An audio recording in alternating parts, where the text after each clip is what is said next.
Bismillahirrahmanirrahim. Assalamualaikum warahmatullahi wabarakatuh.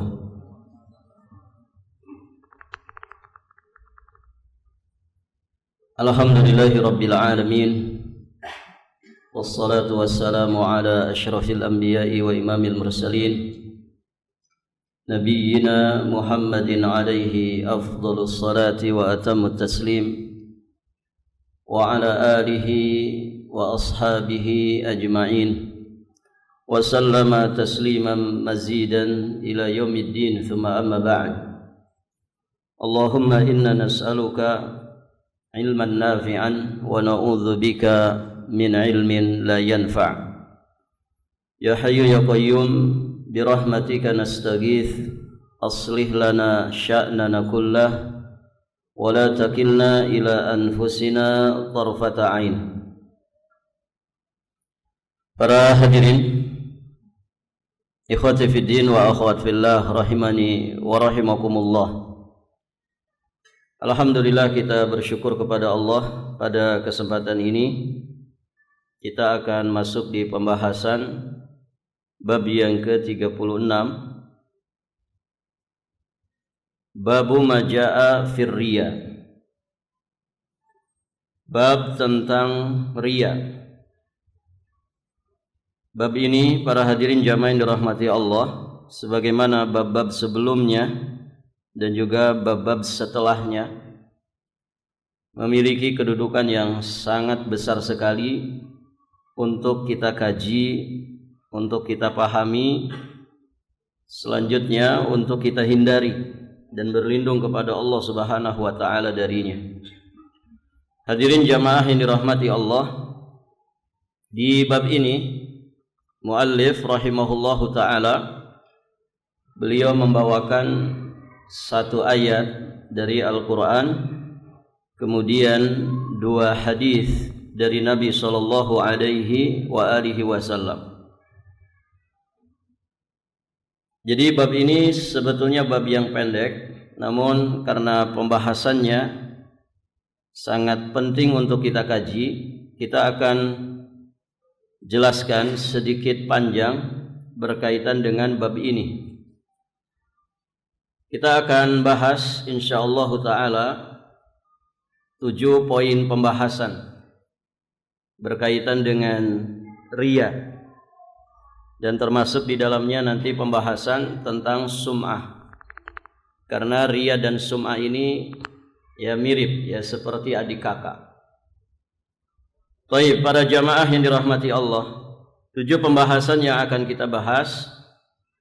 Yang pertama kali adalah ta'rif ar-riya was sum'ah, definisi dari riya dan juga sum'ah.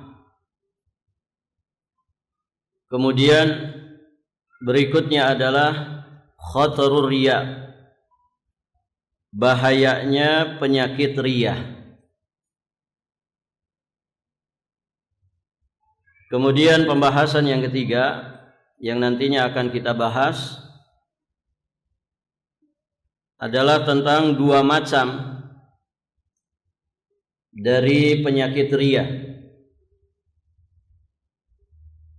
Kemudian pembahasan yang keempat, insyaallah nanti kita akan bahas tentang model-modelnya riya, bentuk-bentuk riya. Kemudian pembahasan yang kelima, kita juga nanti akan membahas tentang nasib ibadah yang tercampuri oleh riya.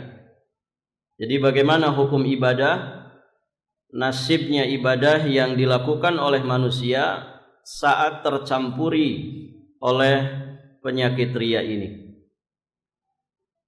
Kemudian juga nanti akan kita bahas ma yutawahham annahu riya wa laysa kadzalik. Kita nanti akan membahas perkara-perkara yang dianggap riya padahal sebetulnya bukan riya. Dan pembahasan yang terakhir, yang ke-7, insyaallah nanti kita akan membahas tentang Dawa'ur riya was sum'ah, terapi pengobatan riya dan juga sum'ah. Ini kerangka besar yang akan kita bahas terkait dengan bab ini. Jadi ada berapa poin? Ada 7 poin. Boleh diulangi? Yang pertama, definisi tentang riya dan sum'ah. Yang kedua, bahayanya penyakit riya. Yang ketiga, 2 macam riya. Yang keempat, model-model riya. Kemudian yang kelima, nasib ibadah yang tercampuri riya. Kemudian yang keenam, perkara-perkara yang dianggap riya padahal bukan. Dan yang terakhir, terapi pengobatan riya dan sum'ah. Karena riya ini penyakit. Dia penyakit hati yang sangat berbahaya sekali. Lebih berbahaya dari penyakit-penyakit jasad. Baik, para jamaah yang dirahmati Allah, kita akan bahas poin pertama terlebih dahulu tentang ta'rifur riya was sum'ah. Definisi riya dan juga sum'ah. Riya itu, para hadirin jamaah yang dirahmati Allah, adalah sebagaimana katanya. Riya itu dari ro'a, yara, riya. Ya, riya itu artinya memperlihatkan, atau dengan bahasa lain memamerkan.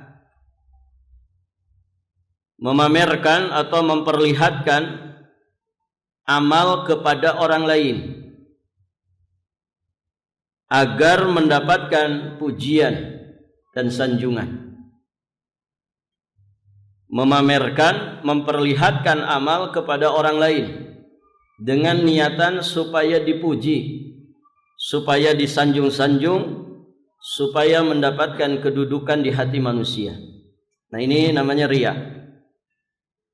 Adapun sum'ah sebagaimana katanya, sama', ya, sama itu pendengaran, mendengar.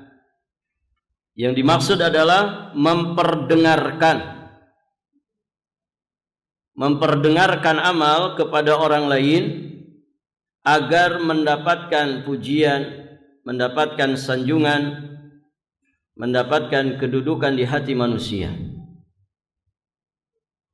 Mafhum ini ya? Ada poin penting di situ tentang riya dan sum'ah, adalah maksud dan tujuan yang ada di hati orang tersebut. Begitu ya?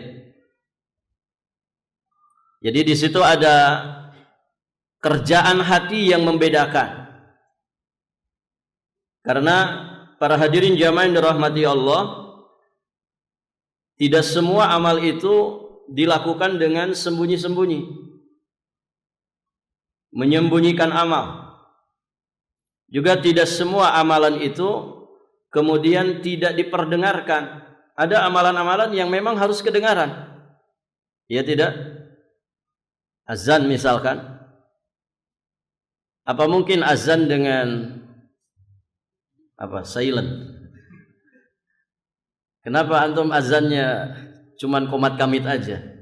Ustaz, takut sum'ah. Ya, ini enggak pas. Baik. Orang jadi imam, dia harus paling depan. Orang mengajarkan ilmu agama kepada manusia, dia harus paling depan, harus nampak. Begitu kan? Salat berjamaah harus nampak. Bagaimana salat jamaah sembunyi-sembunyi? Kenapa antum sembunyi-sembunyi salat jamaah? Orang di dalam masjid, dia misalkan di pojok luar sana, takut riya. Nah, ini enggak tepat. Sehingga ada di situ takyid. Jadi di dalam memamerkan dan memperdengarkan amal itu, dia maksudkan dan dia niatkan supaya mendapatkan pujian, sanjungan dari manusia, supaya dia mendapatkan kedudukan di hati manusia. Nah, di sini poinnya. Maka berarti tidak semua orang yang menampakkan amalnya otomatis dia itu riya. Tidak semua orang yang memperdengarkan amalnya otomatis dia sum'ah. Karena ini sejatinya adalah kerjaan hati. Apa yang dia maksudkan dengan nasihatnya, dengan suara azannya, apa yang dia maksudkan dengan kefasihannya di dalam membaca Al-Quran, apa yang tersimpan di hatinya. Kalau kemudian yang dia niatkan, yang dia maksudkan di dalam hatinya, dia ingin dipuji oleh manusia, ingin mendapatkan apresiasi dari manusia, ingin mendapatkan kedudukan di hati manusia. Nah, ini menjadi riya dan juga sum'ah. Baik, para jamaah yang dirahmati Allah.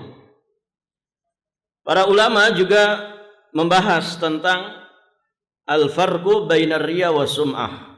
Perbedaan antara riya dan juga sum'ah. Hadirin jamaah yang dirahmati Allah Subhanahu wa taala, pada dasarnya mirip-mirip ya. Bedanya kan kalau riya berarti memamerkan, menampakkan, kalau sum'ah memperdengarkan.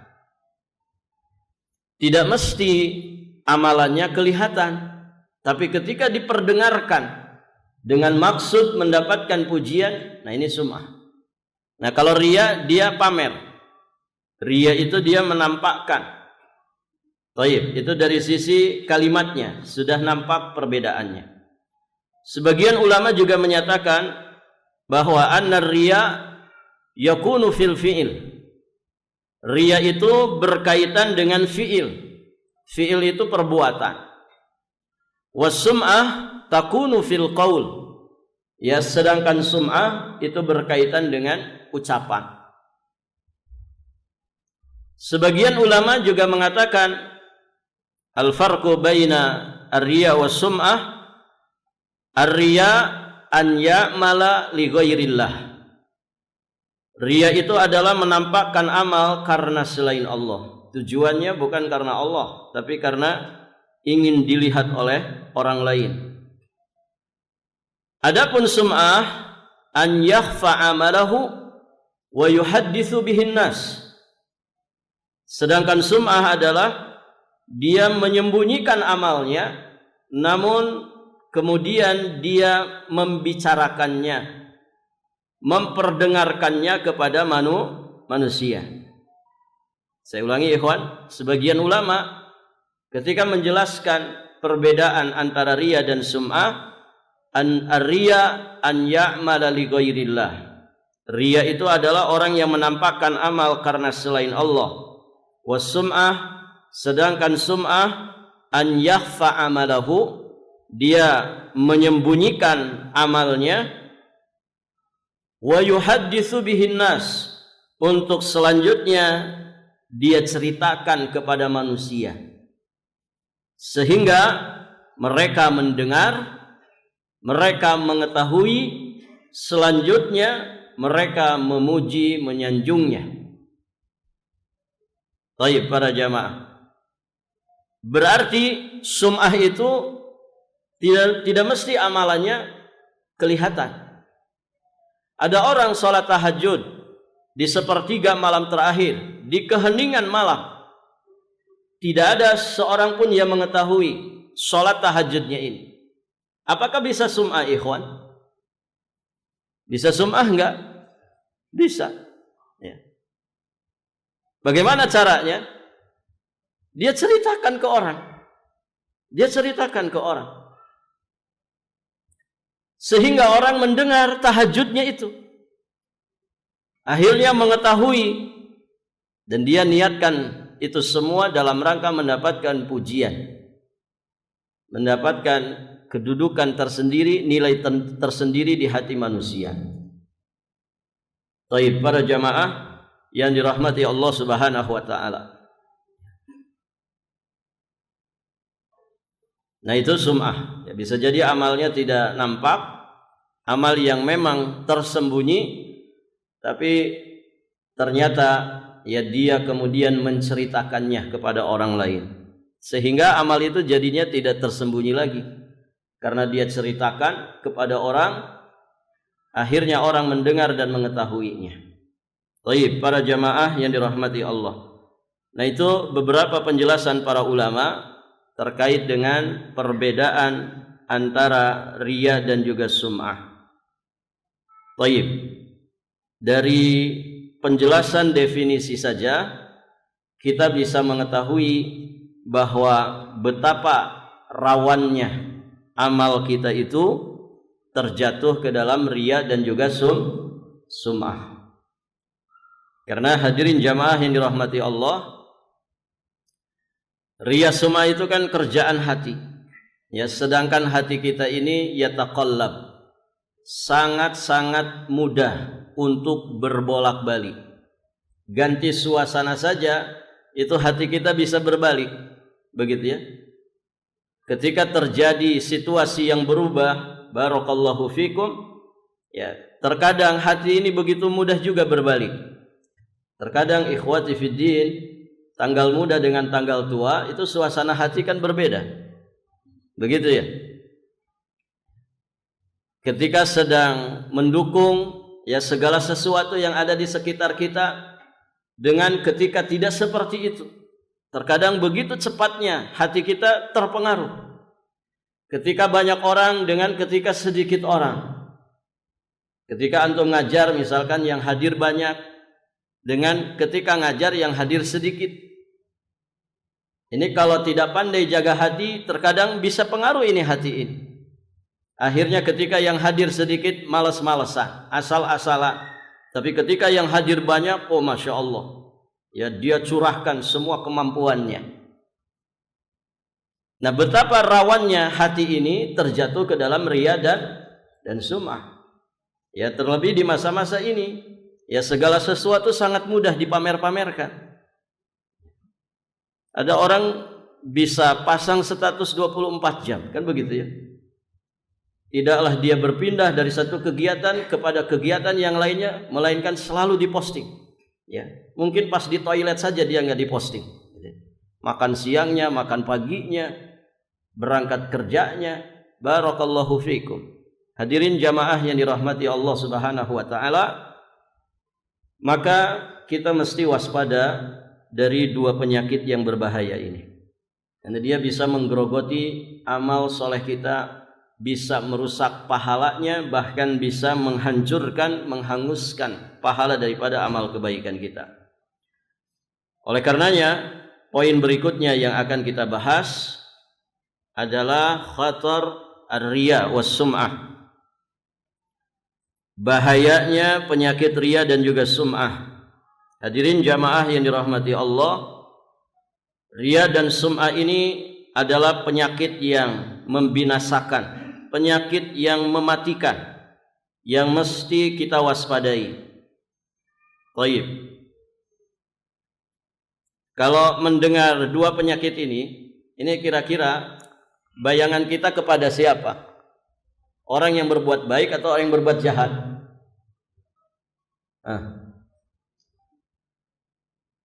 Kalau kita mendengar ungkapan ini disampaikan, riya dan sum'ah, berarti gambaran benak kita ini kepada siapa? Orang baik, orang melakukan kebaikan atau orang melakukan yang kejahatan? Kebaikan. Karena riya itu kan memamerkan amal baiknya. Sum'ah itu memperdengarkan amal kebaikannya dengan maksud dia ingin dipuji. Berarti ini menimpa siapa? Menimpa orang-orang yang melakukan kebaikan. Dari sini berarti para hadirin jamaah yang dirahmati Allah, pelajarannya bagi kita di dalam melakukan kebaikan itu tidak cukup orang modal semangat saja. Tapi bagaimana dia memahami seluk-beluk kebaikan itu sampai kemudian hal-hal yang bisa merusak kebaikan itu. Nah, di antaranya adalah riya dan sum'ah. Tidak cukup orang bermodal semangat menumpuk pahala-pahala kebaikannya, namun juga harus disertai bagaimana dia mewaspadai apa yang kemudian bisa merusak bahkan menghilangkan pahala daripada amal kebaikannya itu. Jadi tugas yang sangat berat, selain kita itu mengumpulkan bekal pahala kebaikan, juga bagaimana pahala ini bisa lestari menjadi milik kita sampai nanti di kemudian di kemudian hari. Karena bisa jadi kemudian orang melakukan banyak kebaikan, ternyata para hadirin jamaah yang dirahmati Allah, pahalanya hangus begitu saja. Ya, haba'an mansura, ya seperti debu yang berterbangan. Atau para hadirin jamaah yang dirahmati Allah, bisa jadi mungkin pahalanya ada, namun ternyata tidak bisa kita miliki. Gara-gara apa? Mungkin gara-gara kezaliman kita. Akhirnya kemudian dilimpahkan kepada orang-orang yang kita zalimi. Ya, Nabi menyebutnya sebagai muflis, ya, orang-orang yang bangkrut. Nah, hal-hal seperti ini mesti kita waspadai. Nah, termasuk riya dan sum'ah ini. Ini bahaya sekali para hadirin jamaah yang dirahmati Allah. Yang pertama, sebagaimana yang disebutkan ya di dalam bab ini, bahwa riya itu menghilangkan keberkahan dan juga bisa menghapus pahala. Antum bisa lihat hadis yang dalil yang kedua di dalam bab ini. Nabi sallallahu alaihi wasallam bersabda dari jalan sahabat yang mulia Abu Hurairah radhiyallahu taala anhu. Rasulullah sallallahu alaihi wasallam bersabda, "Ana agna syuraka ani syirki." Ya, kata Allah Subhanahu wa taala, aku adalah zat yang paling tidak membutuhkan sekutu. Man amila amalan asyraka ma'i fihi ghairi taraktuhu wa syirkah. Barang siapa yang mengerjakan satu amalan dengan disertai perbuatan syirik kepadaku, maka aku tinggalkan dia dan juga amal kesyirikannya. Wal iyadzu billah. Hadirin jamaah yang dirahmati Allah, hilang keberkahan dan juga hilang pahala dari perbuatan baiknya. Kemudian di surat Al-Baqarah ayat 264 Allah Subhanahu wa taala juga berfirman tentang amalan sedekah. Ya ayyuhalladzina amanu la tubtilu sadaqatikum bil manni wal adza kalladzi yunfiqu malahu ria'an nas wa la yu'minu billahi wal yawmil akhir famathaluhu kamathali safwanin 'alaihi turab fa asabahu wabil fatarakahu salda la yaqdiruna 'ala syai'in mimma kasabu wallahu la yahdil qaumal kafirin. Allah Subhanahu wa taala berfirman, surat apa tadi? Al-Baqarah ayat 264. Wahai sekalian orang-orang yang beriman, la tubtilu sadaqatikum bil manni wal adza. Janganlah kamu menghilangkan pahala sedekahmu dengan menyebut-nyebutnya. Bil manni, ya disebut-sebutkan. Berarti kan ini diperdengarkan, disebut-sebut. Ya, sedekah itu harus ikhlas. Ketika diumumkan tuh, ya. Kalau yang diumumkan pakai kalimat hamba Allah, itu bagus itu. Berarti ikhlas. Dan itu yang hamba Allah yang paling gede itu ya saya. Berarti podo ae, begitu ya. Barakallahu fiikum. Al-man, ya, menyebut-nyebutkan sedekahnya. Kemudian al-adza, menyakiti perasaan si penerima. Ada orang itu ngasih tapi nyakitin hati. Ada enggak ikhwan? Ada. Ya. Ada orang ngasih misalkan dengan cara yang hina. Ya, ngasih upah pekerja dijatuhin uangnya. Dia ngasih memang haknya, karyawannya, pekerjanya, tapi dengan cara menyakiti hati si penerima. Ini bisa membatalkan sedekah. Kalladzi yunfiqu malahu ria'an nas. Nah, di sini syahidnya. Seperti orang yang menafkahkan hartanya karena riya kepada manusia. Wala yu'minu billahi wal yaumil akhir. Dan dia tidak beriman kepada Allah dan hari akhir. Maka kata Allah Subhanahu wa taala, perumpamaan orang seperti itu, perumpamaan orang itu seperti batu licin yang di atasnya ada tanah. Kemudian batu itu ditimpa hujan yang sangat lebat, lalu menjadikan dia bersih, tidak lagi bertanah.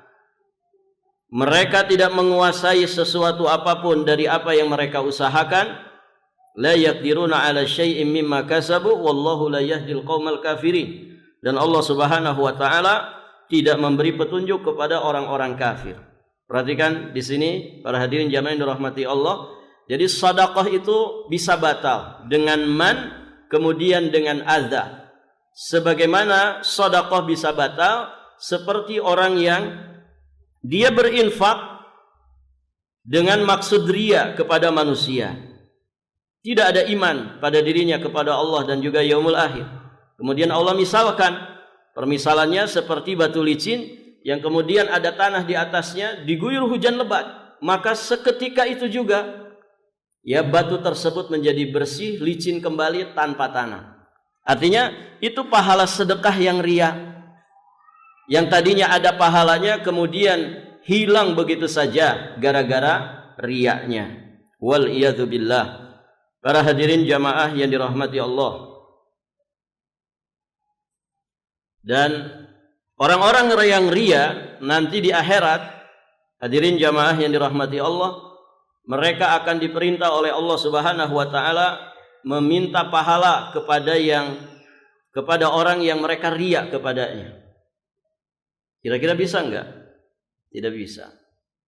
Karena pemilik pahala itu hanyalah Allah. Bagaimana kemudian ya orang diberi beban untuk meminta pahala kepada sesama makhluk yang juga sama-sama butuh pahala. Nabi sallallahu alaihi wasallam menyebutkan di riwayat Abu Sa'ad bin Abu Fadhalah Al-Ansari radhiyallahu taala anhu, "Idza jama'a Allahu al-awwalina wal akhirin yaumal qiyamah li yaumin la raiba fihi nada munadin man kana asyraka fi amalin amilahu lillah falyatlub thawabahu min indi ghairillah fa innallaha aghna syuraka 'ani syirki."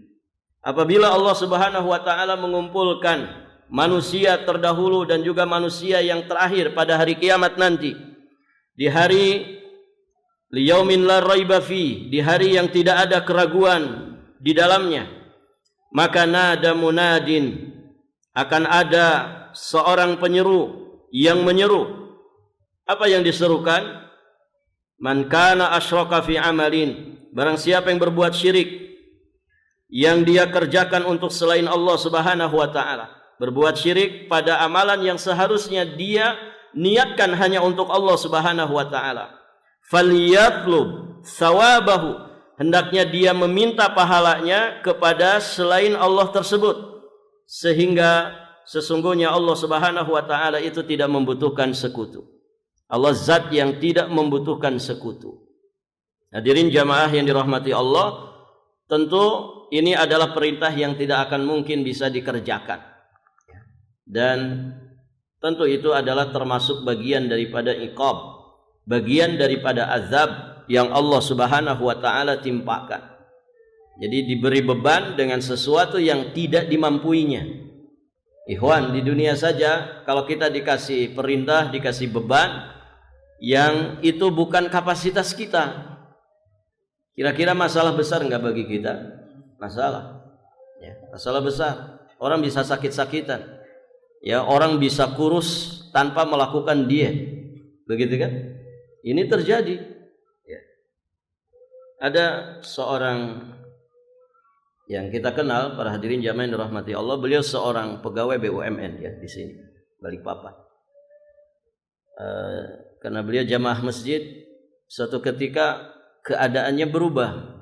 Yang tadinya bisa agak gemuk, kemudian jadi kurus banget, wajahnya pucat, kemudian seperti tidak punya gairah, tapi masih rutin ke masjid. Akhirnya terjadi obrolan, kenapa Pak? Kok kelihatannya kurang seger? Ustaz, saya dipindahin kerjaan. Jadi dia biasa di lapangan, sekarang suruh di kantor, di depan komputer. Ini bukan kerjaan saya. Akhirnya numpuk beban di atas pundaknya. Hadirin jamaah yang dirahmati Allah, dia dibebani dengan beban-beban yang begitu berat. Ya. Artinya dia memulai lagi dari nol.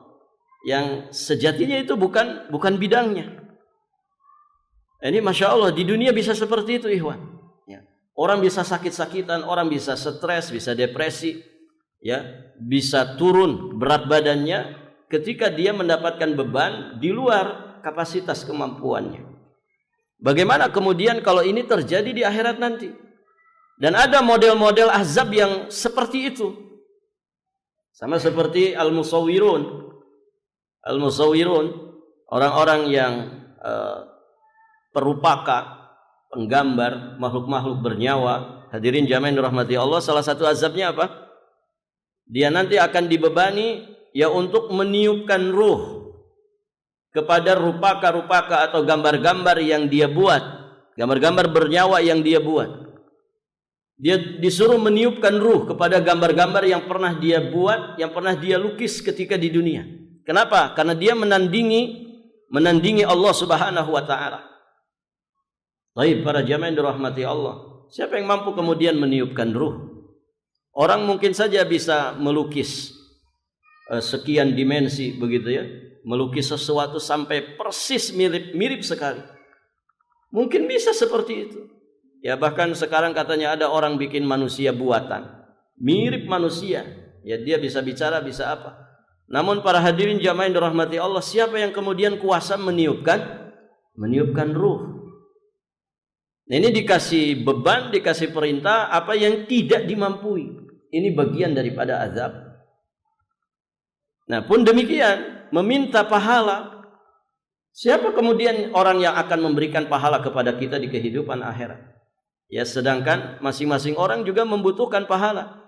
Yauma yafirul mar'u min akhi wa ummihi wa abihi wa sahibatihi wa bani likulli imri'in yauma idzin sya'nun yughni. Manusia pada hari itu semuanya berlari. Ya, seseorang akan lari dari saudaranya, lari dari ibunya, lari dari anaknya, lari dari istrinya. Kenapa? Masing-masing sibuk memikirkan nasib dirinya masing-masing. Nasallallahu as-salama wal afiyah. Baik, para hadirin jamaah yang dirahmati Allah, beberapa dalil tadi menegaskan kepada kita semua bahwa orang-orang yang melakukan kesyirikan, ya, dan terkhusus adalah riya yang sedang kita bahas, maka riyanya itu menghilangkan keberkahan dari amal ibadahnya dan juga menghapuskan pahala daripada amal kebaikannya. Berikutnya, hadirin jamaah yang dirahmati Allah, di antara bahaya riya kita bisa lihat di dalil yang ketiga di dalam bab ini, bahwa ternyata riya itu lebih berbahaya dari fitnah ad-dajjal. Fitnah dajjal itu besar enggak, ikhwan? Besar, sangat besar sekali fitnah dajjal. Ya, dia diberi kemampuan, ya, sebagaimana kemampuan yang manusia menganggapnya itu kemampuan, ya, seorang Tuhan, begitu. Bisa menghidupkan, bisa mematikan, bisa menurunkan hujan. Ini fitnah yang sangat besar. Ya, ketika orang tidak punya iman atau bahkan dia tipis iman saat itu, sangat mungkin sekali ya terbawa fitnahnya dan dajjal. Nah, ternyata ada yang lebih mengerikan dari fitnah dajjal. Itulah yang namanya syirik khafi. Kata Nabi sallallahu alaihi wasallam, riwayat Imam Ibnu Majah, "Ala ukhbirukum bima huwa akhwafu alaikum indi minal masihid dajjal." Qala qulna bala. Faqala asyirkul khafi an yakuma ar-rajulu yusalli fayuzayyinu salatahu lima yara min nadhari rajulin. Maukah aku beritahukan kepada kalian tentang sesuatu yang lebih aku khawatirkan terhadap diri kalian daripada Al-Masih Ad-Dajjal. Kemudian sahabat yang meriwayatkan ini mengatakan, kemudian kami para sahabat menjawab, bala, tentu wahai Rasulullah. Maka Nabi SAW bersabda, asyirkul khafi. Ternyata perkara yang sangat Nabi khawatirkan, melebihi khawatirnya Nabi terhadap fitnah Dajjal, adalah syirik yang tersembunyi. Ini nama lain daripada riya. Nama lain daripada riya adalah syirkun khafi. Syirik yang tersembunyi. Khafi itu samar. Antum kalau belajar tajwid ada hukum ikhfa, gitu ya. Khafi, dia samar-samar, tidak jelas, tersembunyi. Ya, syirik khafi. Kenapa riya tersembunyi? Karena dia kerjaan hati. Yang ditampilkan kan yang baik-baik, yang diperdengarkan kan yang baik-baik. Tapi di balik kebaikan yang ditampilkan, ya di balik kebaikan yang diperdengarkan, ada sesuatu yang tersembunyi. Itulah niat-niat karena selain Allah Subhanahu wa ta'ala. Makanya dia disebut dengan syirik khafi. Kemudian Nabi SAW, ya beliau memberikan contoh gambarannya. Kata Nabi, an yaqumar rajulu yusalli fayuzayyinu salatahu lima yara min nadhari rajulin.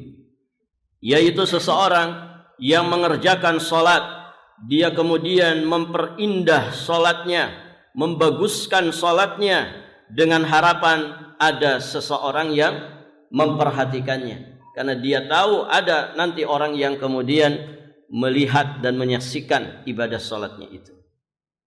Barakallahu fikum. Baik, para hadirin jamaah yang dirahmati Allah, nanti faidah-faidah dari rincian faidah dari hadis ini nanti akan kita bawakan ketika kita membawakan dalil-dalil di dalam bab ini. Satu lagi, masih ada beberapa poin dari bahaya riya. Kita tambahkan satu lagi. Riya itu sifatnya orang munafik. Berarti orang beriman seharusnya amalnya bersih dari riya.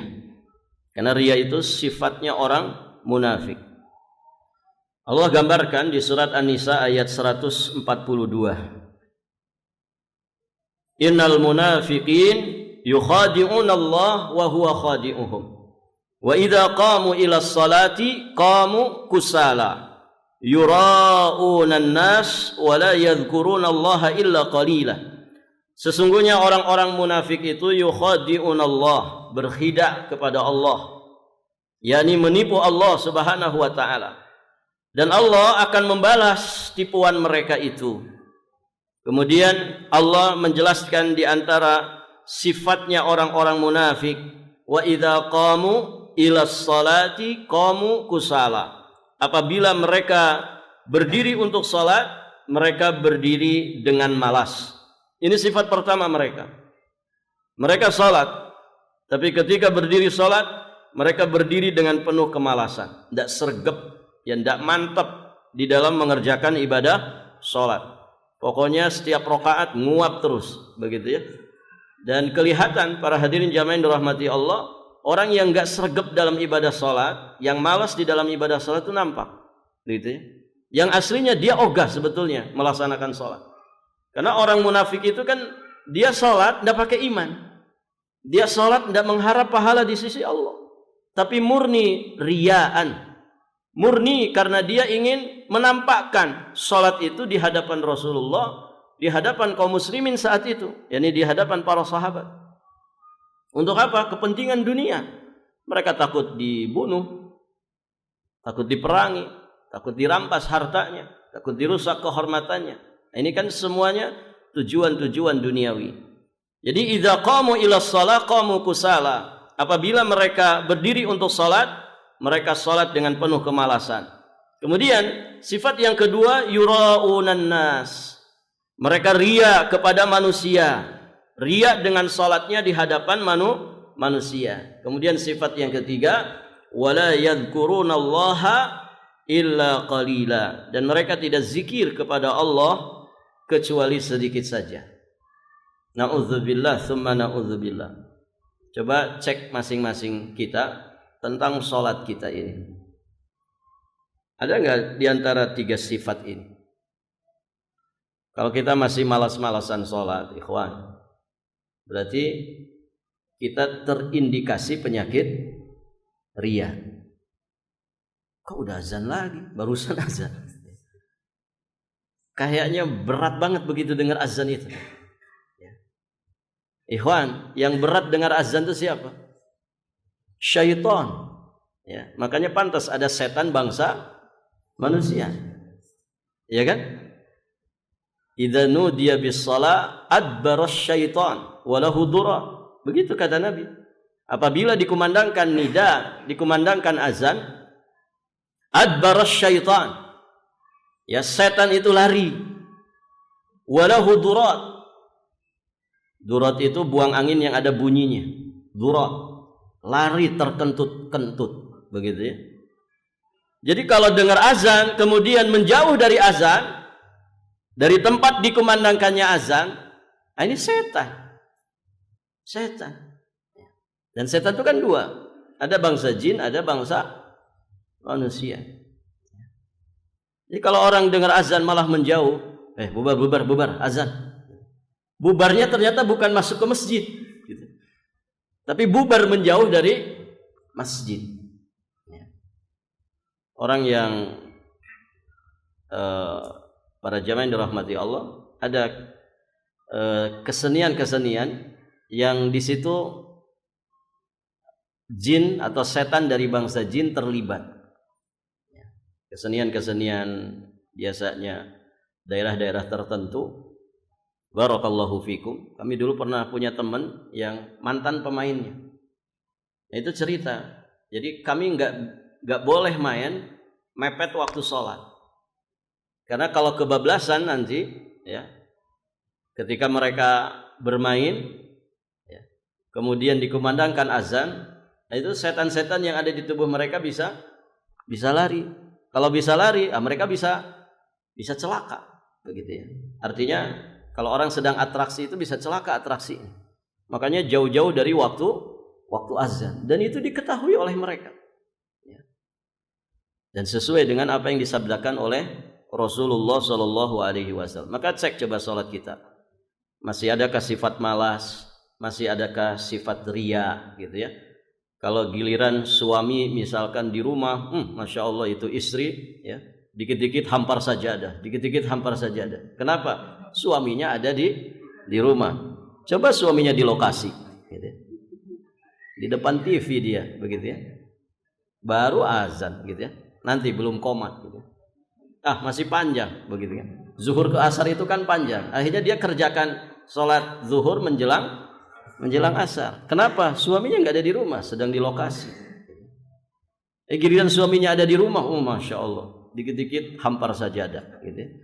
Nah ini para jamaah, ini bahaya. Ini sifatnya orang-orang munafik. Kemudian dia tidak zikir kepada Allah kecuali sedikit.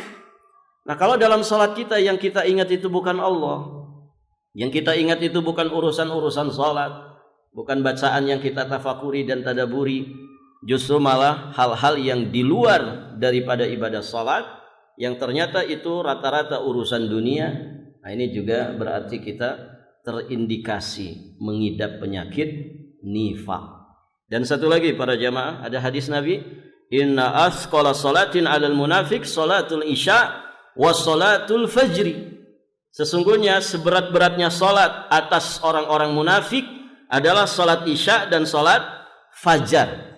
Walau ya'lamun ma fihima la atauhuma walau habwan. Seandainya mereka itu tahu keutamaan salat isya dan salat subuh, niscaya mereka itu akan mendatanginya sekalipun dengan cara merangkak. Ada yang malas salat isya? Ada nggak ikhwan? Banyak. Cara mendeteksinya gampang. Coba masjid bandingkan jamaah maghrib dengan jamaah isya. Kira-kira berkurang nggak pas jamaah isya? Kalau di masjid-masjid sana Pak berkurang. Ya di masjid sini kayaknya nggak beda jauh ya. Nah itu para jamaah. Artinya maghrib sekian shaf, pas isya berkurang. Apalagi weekend. Gitu ya, berkurang. Ya semoga yang berkurang itu tetap sholat jamaah. Husnudzon didahulukan. Barakallahu fiikum. Kalau sholat subuh, jangan ditanya. Ya, sholat subuh itu Pokoknya sop pertama itu orang-orang pensiun semua itu. Anak mudanya nggak tahu pada kemana. Baik. Hadirin jamaah yang dirahmati Allah, ini semuanya indikasi bahwa ternyata juga banyak ya kaum muslimin, mungkin termasuk kita di antaranya. Semoga Allah lindungi kita. Masih banyak yang kemudian mengidap penyakit nifaq. Maka hadirin jamaah yang dirahmati Allah, orang yang mukhlis itu ya selamat dia dari sifat-sifat tadi. Karena ini sifat-sifat munafik. Mereka riya. Maka riya itu modelnya begitu. Riya itu ya melemahkan sejatinya. Beda dengan orang yang ikhlas. Orang ikhlas itu ya dipuji tidak terbang, ya dicaci tidak tumbang. Mau banyak orang dia tetap semangat, mau sedikit orang juga tetap semangat. Barakallahu fiikum. Demikian. Insyaallah nanti kita lanjutkan. Masih di poin ya bahaya penyakit ria di poin kedua ya. Masih ada poin-poin yang lain dari bahaya-bahaya penyakit ria dan sum'ah. Insyaallah nanti kita lanjutkan di kesempatan berikutnya. Sudah masuk waktunya. Saya kira cukup dulu sampai di sini. Kalau ada pertanyaan, insyaallah di pertemuan berikutnya. Kita akhiri dan kita tutup dengan doa kafaratul majlis. Subhanakallahumma bihamdik, asyhadu an la ilaha illa anta, astaghfiruka wa atubu ilaik. Hadanallahu wa iyyakum ajma'in. Wallahul muwaffiq ila aqwamit thoriq. Al-'afwu minkum. Wassalamu alaikum warahmatullahi wabarakatuh.